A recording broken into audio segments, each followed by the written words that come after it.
할렐루야, 복된 새벽입니다. 새벽 기도회를 주님의 이름으로 시작합니다. 함께 은혜 받을 하나님의 말씀 신약 디모데후서 3장 16절로 17절 받들어서 봉독하겠습니다. 모든 성경은 하나님의 감동으로 된 것으로 교훈과 책망과 바르게 함과 의로 교육하기에 유익하니 이는 하나님의 사람으로 온전하게 하며 모든 선한 일을 행할 능력을 갖추게 하려 함이라. 아멘. 저는 본문 말씀을 통하여 성경의 신비한 제목으로 함께 은혜를 받고자 합니다. 성경책의 구조는 구약이 39권, 신약 27권, 도합 66권으로 되어 있습니다. 존 홀리 박사가 노벨 수상자 400명을 15년 동안 연구한 흥미로운 결과가 있습니다. 노벨상을 수상하신 분 가운데 64%가 기독교인이고 또한 22%가 유태교인이고 천주교인이 11%, 불교인이 0.9%, 회교인이 0.1%였습니다. 성경의 영향권에 있는 기독교와 천주교와 유대교를 합해보니까 노벨상 받으신 분이 97%가 성경의 영향 아래 있었다는 흥미로운 조사가 나왔습니다. 미국의 교도소에 수감되어 있는 제수들을 연구조사한 결과가 또 흥미롭습니다. 미국의 제수들을 그들의 종교 분포를 보았더니 96.3%가 어려서 신앙교육을 받지 않는 사람들이 죄수들이 되었다는 것입니다. 역으로 말하자면 어려서 신앙교육을 받은 이들은 죄수가 될 확률이 96.3%가 적다라고 하는 것입니다. 그러면 성경의 신비가 무엇입니까? 이 새벽에 7가지로 짧게 말씀을 드리고자 한 것입니다. 첫 번째로 성경은 창조의 신비를 정확하게 풀어주는 책입니다. 매해마다 수천 권, 수만 권의 책이 전 세계에서 출판됩니다. 그러나 창조의 신비를 정확하게 말씀하고 있는 책은 아무것도 없습니다. 불교에도 창조의 신비가 없고 코란에도 창조의 신비가 없고 사서삼경에도 천지창조 신비가 기록되어 있지 않습니다. 오직 이 땅의 수억만 책 가운데 성경책만 창조의 정확한 과정을 기록해주고 있으니 창조의 신비를 여는 책은 성경밖에 없는 것 깨닫기를 바랍니다. 성경 창세기 1장 1절에는 태초에 하나님이 천지를 창조하십니다. 그 첫째 날, 둘째 날, 셋째 날, 넷째 날, 다섯째 날, 여섯째 날 정확하게 과학적으로 기록해주고 있습니다. 둘째로 성경은 죄의 개념과 죄를 정확하게 정해주고 있습니다. 어떤 분들은 착하게 사는 것이 죄 안 짓는 거다. 어떻게 사는 사람은 내 양심껏 사는 것이 죄 안 짓는 거다. 그건 인간이 만든 기준인 것입니다. 성경에서 말하는 죄의 개념은 하나님이 이렇게 정해졌습니다. 하나님의 존재를 인정하지 않는 것이 죄라는 것입니다. 구원의 예수를 인정하지 않는 것이 죄의 개념이라는 것입니다. 성경 요한복음 16장 9절에 죄에 대하여라 하면 그들이 나를 믿지 아니하며 바로 하나님을 믿지 않는 것이 죄라는 것입니다. 하나님의 존재를 믿지 않는 사람을 우리는 무신론자라고 하는 것입니다. 하나님의 존재를 믿지 않은 유물사관, 보이는 것만 믿는 공사사상. 그러니까 죄의 개념이 무엇이냐? 하나님의 존재를 부정한 자가 죄의 개념이라는 것입니다. 뿐만 아니라 하나님의 말씀을 거역한 것이 죄라고 성경에 말씀해주고 있는 것입니다. 최초의 죄를 지은 사람은 누굽니까? 에덴 동산의 아담이 아닙니까? 하나님께서 에덴 동산을 창설하시고 에덴 동산 중앙에 창세기 2장 17절에 선악을 알게 하는 나무 열매를 먹지 말라. 내가 먹는 날에는 반드시 죽으리라 하시니라고 했지만 창세기 3장 6절에 보암직도 하고 먹음직도 하고 지혜롭게 할 만큼 탐스럽게 한 선악과를 마귀 꾀임이 넘어가 따먹음으로 인하여 에덴에서 추방을 당하는 불행이 인류에게 오게 된 것입니다. 셋째로 지혜의 근원을 말씀해주고 있습니다. 많은 사람들이 지혜라고 하는 것을 고민하고 있습니다. 근데 성경에는 지혜가 무엇이냐? 하나님을 아는 것이 지혜다. 지혜는 어디서 오느냐? 하나님을 경외하는 자에게 온다고 성경에 분명히 말씀해 주고 있습니다. 그래서 솔로몬 왕은 하나님의 지혜를 구하려고 기브온 산당에서 1000번제를 드린 것을 볼 수 있습니다. 시편 111편 10절에 여호와를 경외함이 지혜의 근본이라 그의 계명을 지키는 자는 훌륭한 지각을 가진 자이니 여호와를 찬양함이 영원히 계속 되리로다. 여호와를 경외하는 것이 지혜의 근본이라는 것입니다. 그렇습니다. 왜 노벨상의 97%가 유대교인들은 구약만 믿지요? 39권의 영향 아래 있죠. 천주교와 개신교는 신구약을 다 믿지요. 그러니까 어찌 97% 노벨상 받은 사람들이 왜 그 상을 휩쓸게 되느냐면 바로 하나님께서 주신 지혜가 있기 때문에 그런 거 깨닫기 바랍니다.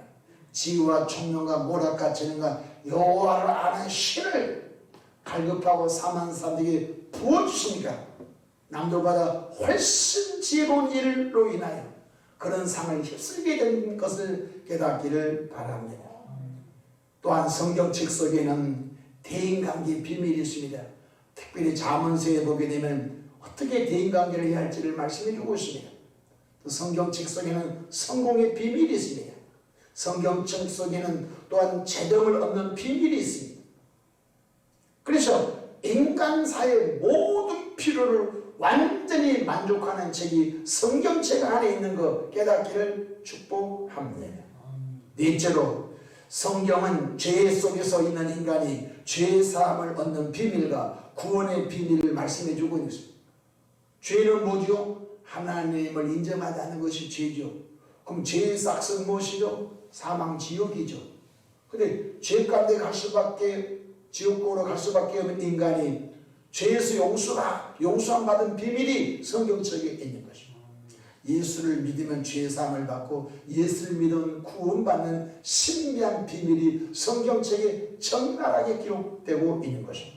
로마서 3장 23절에 모든 사람이 죄를 범하였으니 하나님의 영광 이르지 못하더니 24절 그도 예수 안에 있는 속량으로 말미암아 하나님의 은혜로 값없이 의롭다 하심을 얻은 자 되었느니라. 로마서 10장 13절 누구든지 주의 이름을 부르는 자는 구원을 받으리라. 그래서 성경책 속에는 죄에 지은 사람이 죄 용서함 받는 방법이 나와 있고 성경책 속에는 바로 구원받아 천국 가는 비밀이 열려 있으므로 성경책은 인류 역사 가운데 가장 귀한 책인 줄로 믿으시길 바랍니다. 다섯 번째로 성경은 인류 종말과 심판을 적나라하게 알려주고 있는 책입니다. 여러분 이 세상의 수많은 책들 가운데 어떻게 인류가 창조되고 어떻게 인류가 타락되고 어떻게 인류가 종말이 올 것인가 정확하게 기록된 책이 어디 있어요? 성경밖에 없어요. 이런 말합니다. 예수 믿지 않는 분들은 말세야 말세. 말세란 말이 무슨 뜻이냐? 세상의 끝이라는 것입니다. 그래서 그러면 세상의 끝이 어떻게 됩니까? 바로 심판주 예수가 오신다는 것입니다. 심판주 예수님이 오셔서 왼편의 양의 자리는 염소 자리는 다 지옥불에 넣어버리고 오른편의 양에 있는 자리는 신령한 혼인잔치 천국잔치 들어가게 된다는 것입니다. 성경 요한복음 5장 27절에 또 인자됨으로 말미암아 심판하는 권세를 주셨으니 그러니까 인자됨으로 인하여 심판하는 권세를 예수님이 갖고 있다는 것입니다.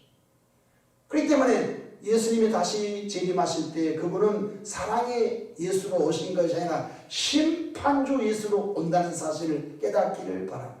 지금은 은혜로운 예수님, 사랑의 예수님, 긍휼의 예수님이지만 지금은 상한 갈대를 꺾지 아니하시고 꺼져가는 신들을 끄지 아니하시기를 오랫동안 기다리시지만은 주 예수께서 재림하실 때는 기다림이 아니라 그날은 무지막지하게 심판밖에 없는 것 깨닫기를 바랍니다. 성경 마태복음 25장 31절에 인자가 자기 영광으로 모든 천사와 함께 올 때 자기 영광의 보좌에 앉으리니 모든 민족을 그 앞에 모으고 각각 구분하여 목자가 양과 염소를 구분하는 것 같이 하여. 그러니까 종말과 심판을 정확하게 알려주고 있으니 특별히 마태복음 24장과 요한계시록은 정확하게 주 예수의 재림을 기록하고 있으니 구원받은 이들은 주 예수의 재림을 기다리면서 모두 알곡되어 주님의 보좌 앞에 나갈 수 있도록 자기 신앙을 준비하기를 축복합니다. 여섯 번째로 성경은 천년왕국의 신비를 알려주는 책입니다. 어떤 분은 천년왕국을 믿지 않습니다. 어떤 분은 천년왕국은 이상적으로 생각합니다. 그렇지 않습니다. 천년왕국은 반드시 있습니다. 언제 천년왕국 됩니까? 예수님께서 재림하셔서 심판하시고 보이는 땅, 보이는 하늘은 다 없애버리고 새 하늘, 새 땅이 재창조되는 것입니다. 저도 안 살아봤기 때문에 뭐라고 표현을 못합니다. 다만 한 가지는 에덴 동산 같은 세상일 것이다. 이렇게 성경학자들은 그냥 상상하고 있습니다. 왜냐하면 천년왕국을 한 번도 보지 못하고 만져보지 못했기 때문에 다만 천년왕국이 있다고 하는 것만 우리가 알고 있는 것입니다. 그럼 천년왕국의 주인 누구입니까? 바로 성부, 성자, 성령 삼일체. 천년왕국은 믿는 자가 들어가는 것입니다. 그리고 예수 복음 때문에 그동안 20년 동안 30년 동안 주를 위해서 목숨을 내걸고 순교당하고 헌신된 자들 10골 다스릴 수 있는 권세 주시고 5골 다스리는 권세 주시고 2골 다스리는 권세 주시고 1골을 다스리는 권세 주시고 천년왕국은 보상의 나라입니다. 주를 위해 충성한 자에게 주님이 보상하신다는 것입니다. 천년왕국 끝나고 영원 천국으로 들어가게 될 것입니다. 성경의 요한계시록 20장 1절 또 내가 보매 천사가 무저갱이 열쇠와 큰 쇠사슬을 그의 손에 가지고 하늘로부터 내려와서 용을 잡으니 곧 옛뱀이요 마귀요 사탄이라 잡아서 천년 동안 결박하여. 주 예수께서 재림할 때 천사들도 같이 내려옵니다. 천사들이 사탄 마귀를 결박할 그러한 쇠사슬을 가지고 내려와서 사탄 마귀 사람들을 미혹하고 온 천지 우주 만물 가운데 하나님의 뜻을 거역하겠던 사탄 마귀를 무저갱에다가 딱 가다본 것입니다. 사탄 마귀 악한 영들이 없으니까 이제 이 땅은 새 하늘 새 땅이 창조됩니다. 제가 추론하기는 북극도 남극도 없습니다. 한 번도 경험하지 못한 에덴의 그런 세상이 다시 열리게 된다는 것입니다. 이사야 선지자는 이렇게 말씀합니다. 독사불에 손을 넣어도 독사가 물지 않고 사자가 즙을 먹고 이건 도무지 상상할 수 없는 세계가 열려지게 되는 것입니다. 그렇습니다. 천년왕국의 신비를 알려주는 책이 성경이라는 것입니다. 마지막으로 성경은 충성된 자에게 상을 주시는 책인 걸 깨닫기를 바랍니다. 여러분 예수님 믿고 구원받은 이들이 먹을 것 먹지 않고 입을 것 입지 않고 잘 것 자지 않고 놀 것 놀지 않고 미친 듯이 교회를 세우고 전도하고 남들 휴가 가지 않고 아동부 교사하고 학생부 교사하고 여름에 무더운 데 성가대 가운 입고 땀을 뻘뻘 흘리며 하나님을 찬송하고 또 토요일날 나와서 성가대를 준비해서 주일날 성가대를 봉헌하고 더 일찍 일어나서 차량을 봉사하고 무더위 속에서 에어컨도 없는 교회 마당에서 교인들을 온 것을 환영해주고 또 토요일 나서 교회를 청소하고 또 구치소에 방문해서 위로하고 병원에 있는 환자를 또 가서 신방하고 또 길거리에서 전도한다고 전도지 돌리고 이게 다 미친 일 아닙니까? 아닌 것입니다. 예수의 피값으로 죄 사함 받은 이들이 그 은혜가 너무너무 감사해서 주의 이름으로 그렇게 헌신하는 것입니다. 근데 하나님이 그것을 기억하고 있다는 것 깨닫기를 바랍니다. 성경에 죽도록 충성하라. 그리하면 내가 생명의 멸류관을 내게 주리라. 주님이 말씀하신 거예요. 만약에 상급을 주지 아니한다면 예수를 그렇게 믿는다 할지라도 열심히 믿을 필요 없는 것입니다. 상급이 없다라고 한다면 열심히 할 것도 없습니다. 그러나 반드시 상급이 있습니다. 여러분 올림픽이라든지 월드컵이라든지 국제대회라든지 아니 시골 초등학교 동네 운동회라든지 상이 있기 때문에 달려가는 것입니다. 상이 없으면 안 달려가는 것입니다. 성경 요한계시록 22장 12절 보라 내가 속히 오리니 내가 줄 상이 내게 있어 각 사람에게 그가 행한 대로 갚아 주리라. 그러므로 우리는 성경에서 해답을 얻어야 할 것이냐? 어떻게 사는 것이 행복한 삶인가? 성경에서 해답을 얻어야 될 것입니다. 요즘 저출산 때문에 나라가 야단났습니다. 어떤 글을 보니까 인도네시아에서는 우리나라한테 인구를 빌려줄까? 인구를 줄까 한답니다. 인도네시아는 인구가 2억 명이 넘습니다. 기독교인이 3천만 명입니다. 3천만 명 적은 인구가 아닙니다. 그러나 대다수가 회교인이기 때문에 3천만 명 있는 기독교인도 쪽을 못 쓰고 있는 것입니다. 인도네시아 국민들이 대한민국 우리 국민 좀 띄워줄게 조롱하고 있다는 것입니다. 여러분 인구가 국력입니다. 중국도 지금 인구가 지금 노쇠화되고 있어서 앞으로 세계 모든 경제권이 인도로 넘어간다고 하잖아요. 그래서 중국에 있는 모든 공장들이 지금 인도로 지금 이동하고 있습니다. 우리 한국이 왜 이런 난리를 겪게 됐습니까? 하나님의 뜻을 모르고 아들, 딸 구별하지 말고 한 명 많아서 잘 키우자. 나라가 선동한 것 아니겠습니까? 왜? 성경적 가치를 모르니까 한 것입니다. 생육하고 번성하고 충만하라.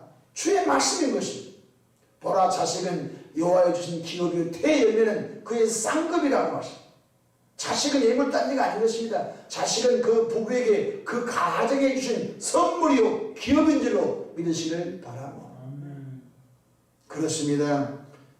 우리는 성경에서 해답을 얻어야 됩니다. 그러므로 성경을 읽고 성경 말씀을 묵상하고 성경 말씀을 실천할 수 있는 은혜가 있기를 축복합니다. 모든 성경은 사람이 쓴 것이 아닌 것입니다. 성령의 감동으로 모세가 기록했고 성령의 감동으로 사무엘이 기록했고 성령의 감동으로 호세아가 성령의 감동으로 마태가 기록하고 마가가 기록하고 누가가 기록하고 성령의 감동으로 사도 요한이 기록하고 성령의 감동으로 사도 바울이 기록했고 모든 성경은 사람이 쓴 것이 아니라 모든 성경은 하나님의 감동으로 기록된 것 깨닫기를 바랍니다. 그래서 창세기부터 요한계시록까지 쓰여진 연대는 너무너무 다르지만요 그 궤는 똑같은 것입니다. 성경 속에는 인간을 바르게 살아라고 교훈하고 있고 성경 속에는 잘못 산 사람을 책망하는 내용도 있고 성경 속에는 바른 길이 무엇인가를 제시해주고 성경 속에는 의로움이 뭔지를 정확하게 말씀해주고 있으니 17절 보십시오. 이는 하나님의 사람으로 온전하게 하며 모든 선한 일을 행할 능력을 갖추게 하려 함이라. 특수부대 사람들이 특수부대 옷을 입고 그 임무를 완수할 수 있었던 것은 훈련소에서 특수부대원으로서 그 사명을 감당할 수 있는 능력이 탑재되어 있기 때문인 것입니다. 그렇습니다. 예수 믿고 구원받은 우리는 하나님의 나라 군사인 것입니다. 예수 믿고 구원받은 분 우리는 그리스도의 병사인 것입니다. 그러므로 그 능력이 갖추고 있지 않으면 말만 군사고 말만 병사지 마귀한테 짓밟히고 마는 것입니다. 그러나 바로 능력을 갖추게 하기 위하여 이 성경책이 기록되어 있으니 예수 이름으로 명하는 마귀는 물러가라, 예수 이름으로 명하는 귀신은 떠나가라, 예수 이름으로 기도함으로 하나님의 복을 받고 모든 능력이 성경책 속에 있는 것 이 한 날 깨닫기를 바랍니다. 미국의 제16대 대통령 아브라함 링컨 대통령이 이런 말을 했습니다. 성경은 하나님께서 인간에게 주신 가장 큰 선물이다. 이 세상 가운데 가장 큰 선물이 뭐냐면 바로 하나님께서 이 땅에 성경을 준 것이라. 성경을 소리하지 마십시오. 성경을 정말로 꿀송이처럼 단 성경책을 눈에서 떨어지지 않기를 바랍니다.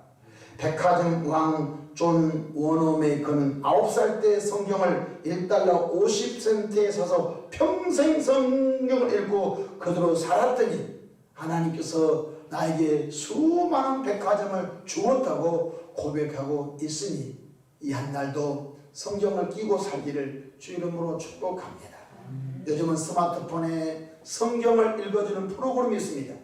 출근할 때도 이어폰에 성경을 1.25, 1.5배속, 1.75배속으로 돌리는 건요 30분 성경 여러분 10분이면 다 들을 수 있습니다.